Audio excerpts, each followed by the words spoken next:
Hello दोस्तों, कैसे हो? तो दोस्तों रोज़ की तरह लेके आए हम आपके लिए एक नया वीडियो।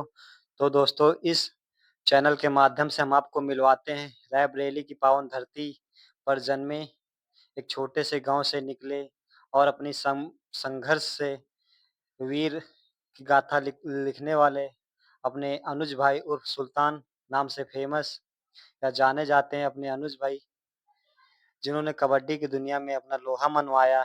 तो दोस्तों मिलवाते हैं हम आपको उनसे। तो अनुज भाई, स्वागत है आपका हमारे यूट्यूब चैनल पर।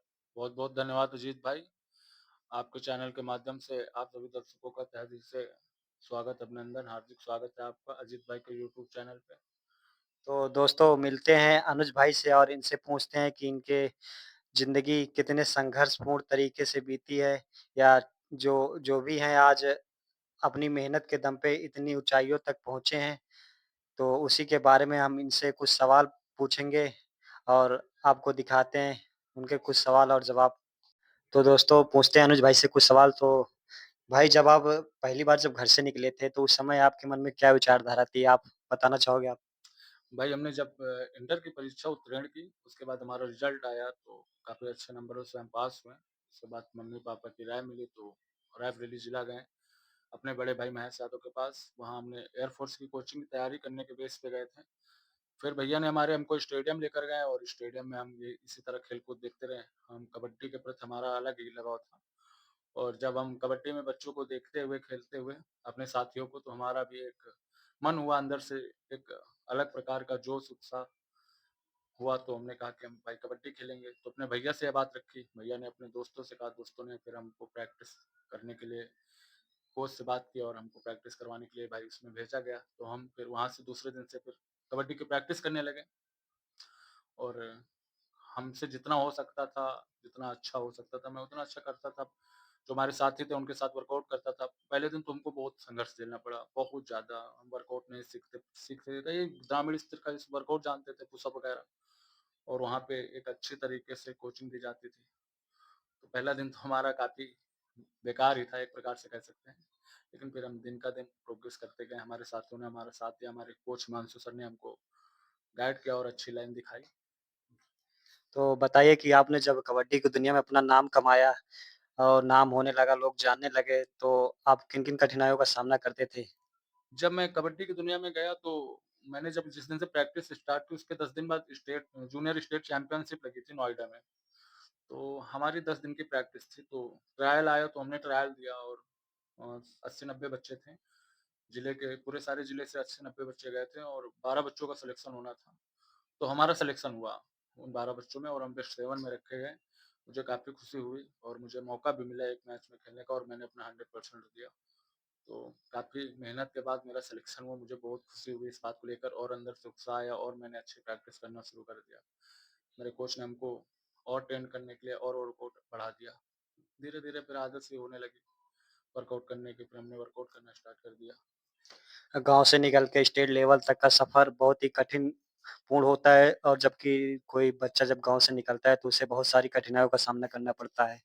गाँव में कई तरह की बातें होती हैं कि बच्चा बर्बाद हो जाएगा, कुछ कर नहीं पाएगा, फिर भी भाई के माता-पिता ने इनका सहयोग सहयोग किया, साथ दिया, पूरा भरोसा बना के रखा। तो दोस्तों चलते हैं अगले सवाल के लिए। तो भाई, जो भी हमारे बच्चे या दर्शक देख रहे हैं, जो कबड्डी के प्रति अग्रसर हैं, खेलना चाहते हैं, तो उनके लिए क्या टिप्स देना चाहोगे आप? भाई देखो, जब मैं बैचलर लाइफ़ थी तो वहाँ खाना-वाना बनाने वाला तो कोई था नहीं, तो हम यहाँ से प्रैक्टिस करते और रूम में जाते, फिर खाना बनाते, सुबह फिर जल्दी उठ के फिर वर्कआउट करना। तो मैं हमारे साथी हैं, जो हमारे छोटे नवयुवा बच्चे हैं, उनसे बस यही कहना चाहेंगे कि एक अलग जुनून होता है खेल के प्रति। सब कहते हैं कि पढ़ोगे लिखोगे तो होगे नवाब और खेलोगे कूदोगे होगे खराब, ऐसा नहीं है। अब बदल गई है दुनिया। खेलोगे कूदोगे होगे नवाब, पढ़ोगे लिखोगे तो होगे लाजवाब। तो कहीं न कहीं बच्चों को हमें जागरूक होने की ज़रूरत है। जो हमारे साथी हैं, जो छोटे बच्चे हैं, वो पढ़ाई पे भी ध्यान दें और आगे भविष्य की कामना करते हैं कि बहुत आगे जाएँ, देश का नाम रोशन करें। क्योंकि किसी ने कहा था कि अभी नन्हे से पौधे हैं, बड़े होंगे तो फल देंगे। मेरे ये देश के बच्चे हवा का रुख बदल देंगे। तो कहीं न कहीं ये बात सत्य है। और तो बताइए भाई, आपको स्पोर्ट में और कौन-कौन से गेम पसंद है? कबड्डी के अलावा आप के स्पोर्ट में कौन-कौन से गेम में रुचि है? मुझे देखो कबड्डी तो पसंद ही है, उसके साथ वॉलीबॉल खेलना, फुटबॉल खेलना, हॉकी में रुचि रखता हूँ, क्रिकेट वगैरह। क्रिकेट तो यूपी और हरियाणा हर जगह खेला जाता है, ऑल ओवर इंडिया में। तो क्रिकेट तो बचपन से ही पसंद है। मुझे टीमिंग गेम ज़्यादा पसंद है, आई थिंक ऐसा बोल सकते हैं हम। तो भाई का शरीर भी कबड्डी लायक था, तो इन्होंने कबड्डी चूज़ किया और कबड्डी में काफ़ी आगे तक गए। तो आपने भाई ग्रामीण लेवल खेला होगा, स्टेट लेवल खेला, डिस्ट्रिक्ट लेवल खेला, तो आप तो हर जगह जाते-आते रहते थे, तो कितना एन्जॉय करते थे और अलग-अलग लोगों से भी मिलते थे, तो उनके बारे में कुछ कहना चाहोगे आप? मैंने ग्रामीण स्तरीय टूर्नामेंट खेले, उसके बाद फिर मैं डिस्ट्रिक्ट लेवल कई बार खेल चुका और मैंने 4 जूनियर स्टेट और 3 सीनियर स्टेट खेले और मेरा इंटर यूनिवर्सिटी में सिलेक्शन था। यूनिवर्सिटी में हमने गोल्ड मेडल दिया था रायबरेली को एफजी कॉलेज से 28 साल बाद। तो कहीं न कहीं उसमें हमारी टीम का भी सहयोग रहा है और मैं एक रेडर के रूप में खेलता था, तो रेडर को मैं डिफेंस से ज़्यादा अच्छा मानता हूँ। तो मुझे रेड करना बहुत पसंद था और मैं 30 सेकंड की रेड होती है, तो 30 सेकंड में क पॉइंट लाना कंपल्सरी था। तो मैं हमेशा 2 या 3 अटेम्प्ट लेता था और भगवान की कृपा रहती थी कि शायद 90% मुझे पॉइंट मिल जाता था। तो भाई की हाइट भी काफ़ी अच्छी है, मैक्सिमम साढ़े 6 फीट के लगभग होगी, तो ये एक अच्छे राइडर थे और डिफेंडर भी अच्छे थे। तो दोस्तों दोस्तों क्या आपने कभी स्पोर्ट स्पोर्ट कोटा से कोई नौकरी-वोकरी देखी है या फिर प्रो कबड्डी के लिए कभी अप्लाई किया कि नहीं किया है? तो दोस्तों पूछते हैं भाई से। हाँ, बिल्कुल मैंने प्रो कबड्डी के लिए अप्लाई किया। मेरा 22 मार्च 2022 में जब पहली बार कोरोना वायरस लगा था, तो यहीं लखनऊ में मेरा ट्रायल हुआ था। तो मैंने ट्रायल दिया था और मेरा वेटिंग लिस्ट में नाम था। उसके बाद मैंने उड़ीसा डबल एडी सेंटर में स्पोर्ट कोटा भर्ती देखी और मेरी रेस फँसी और मैं वहाँ मेडिकल से बाहर हुआ और कहीं न कहीं मुझे नौकरी से उतना लगाव नहीं था जितना मैं स्पोर्ट के क्षेत्र में आगे बढ़ना चाहता था। अपने देश, अपने क्षेत्र का नाम रोशन करना चाहता था, अपने मम्मी-पापा का। तो मैंने जहाँ तक मुझसे हुआ मैंने अपना सारा योगदान कबड्डी को दिया। तो क्या आपने कभी प्रो कबड्डी के लिए अप्लाई किया है? तो आप आगे तक खेल सकते थे, किन मुसीबतों को द वजह से आप रुक गए हो, आगे नहीं पहुँच पाए हो, तो क्या आप आगे बढ़ना चाहोगे या प्रो कबड्डी में फिर से अप्लाई करना चाहोगे?